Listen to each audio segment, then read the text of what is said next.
여러분 안녕하세요. 월요일 아침입니다. 어제 주일은 평안히 쉬셨습니까? 또다시 시작된 분주한 일상 앞에서 조금은 무거운 마음으로 이 아침을 맞이하고 계신 건 아닌지 모르겠습니다. 먼저 어제 설교 초반에 말씀드렸던 티백의 이미지를 우리 마음속에 잠깐 떠올려 볼까요? 바쁜 아침 차를 마시려고 따뜻한 물에 티백 하나를 넣습니다. 잠시 기다리면 향긋한 차액이 우러나오죠. 우리가 원하던 맛과 향이 컵 안에 가득 차게 됩니다. 그런데 여러분, 그 차가 다 우러나고 나면 컵 속에 남은 그 티백은 어떻게 되나요? 네, 맞습니다. 그냥 축축한 종이 뭉치가 되어서 쓰레기통에 버려지지요. 너무나 당연한 일입니다. 티백은 차를 한두 번 우려내고 나서는 쓸모가 없어지니까요. 그런데 여러분, 살다 보면 문득 우리의 삶이 이 다 쓴 티백 같다고 느껴지는 순간이 있습니다.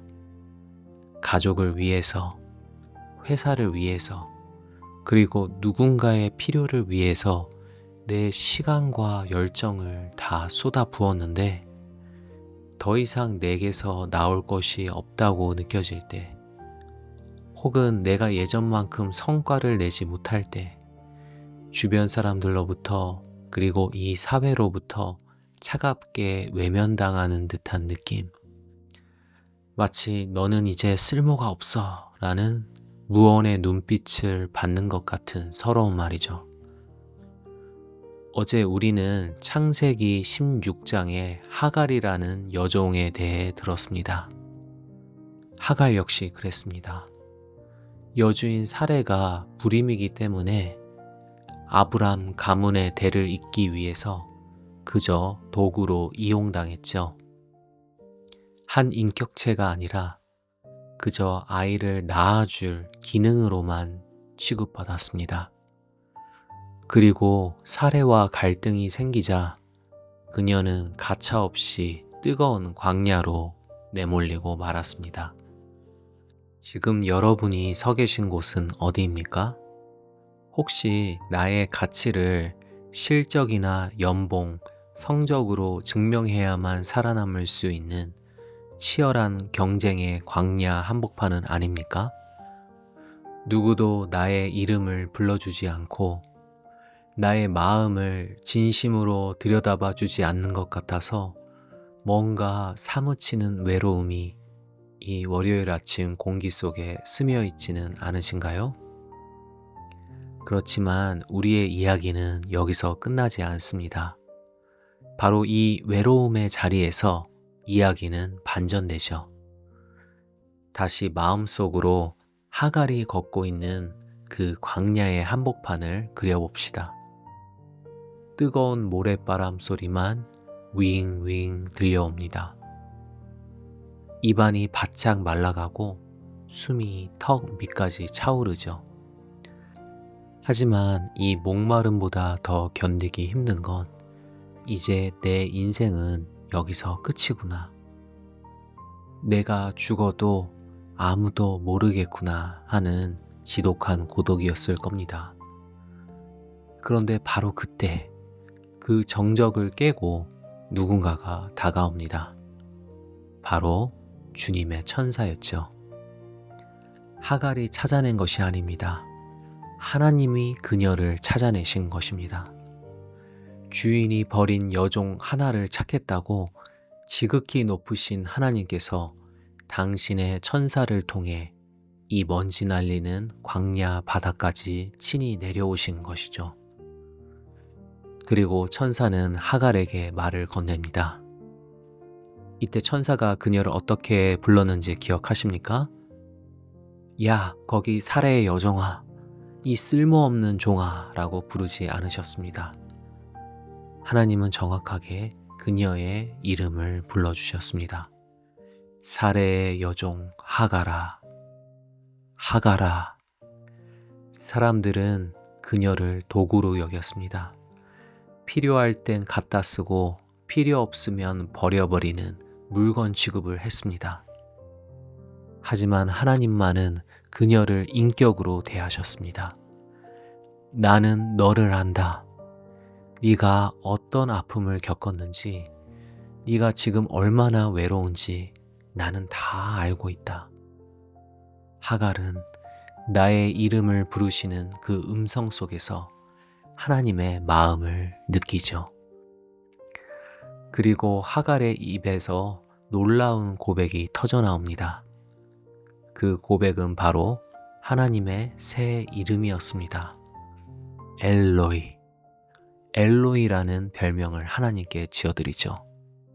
그것은 바로 나를 보시는 하나님이라는 뜻입니다. 세상은 나를 투명인간 취급했습니다. 내 쓸모가 다했다고 나를 버렸습니다. 그런데 당신만은 나를 보고 계시는군요.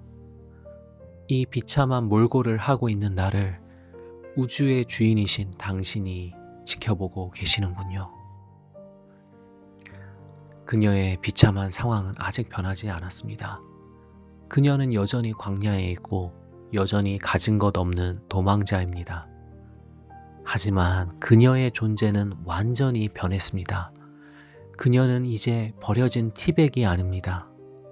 그녀는 하나님이 주목하시는 존귀한 사람, 하나님의 시선이 머무는 자가 되었습니다. 그 시선이 죽어가던 그녀를 다시 일으켜 세운 거죠. 여러분, 우리가 즐겨 부르는 찬송 중에서 주 날개 및 내가 편안히 쉬네 라는 곡이 있죠. 이 찬송을 지은 윌리엄 쿠싱 목사님은 사랑하는 아내를 잃었고요.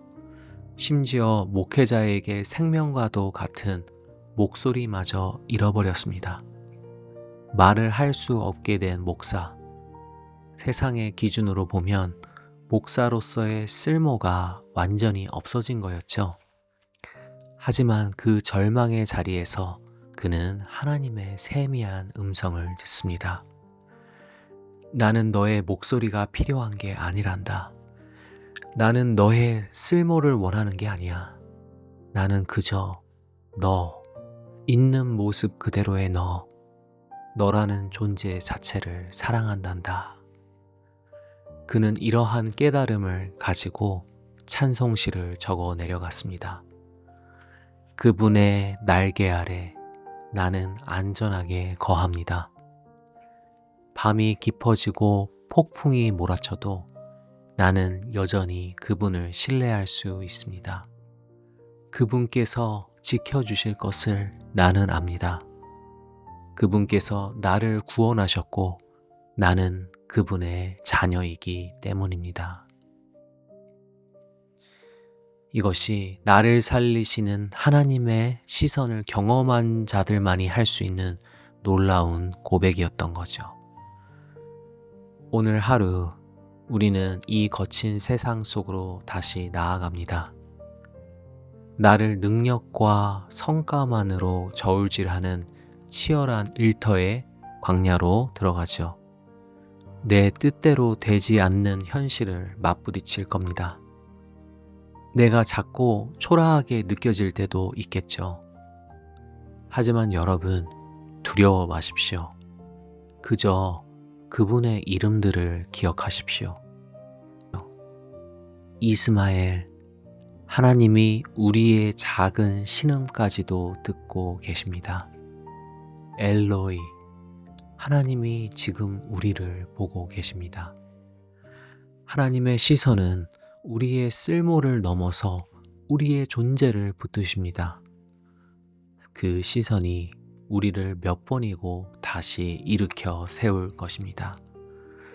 그리고 하나님의 시선으로 살아난 자는 반드시 그 동일한 시선으로 이웃을 바라볼 수 있게 되죠. 사람을 물건으로 보던 그 눈을 꺾으시고 사람 안에 새겨진 하나님의 귀한 형상에 주목하게 하십니다. 그러므로 쓸모를 잃고 슬퍼하는 이들에게 그들이 얼마나 귀한 존재이며 당신은 사랑받기 위해 태어난 사람이라고 우린 복음의 위로를 전할 수 있습니다. 세상이 매기는 점수에 흔들리지 마시고 나를 존귀한 자라 부르시는 주님의 시선을 의지하여서 오늘도 담대하고 평안하게 걸어가시기를 축원드립니다.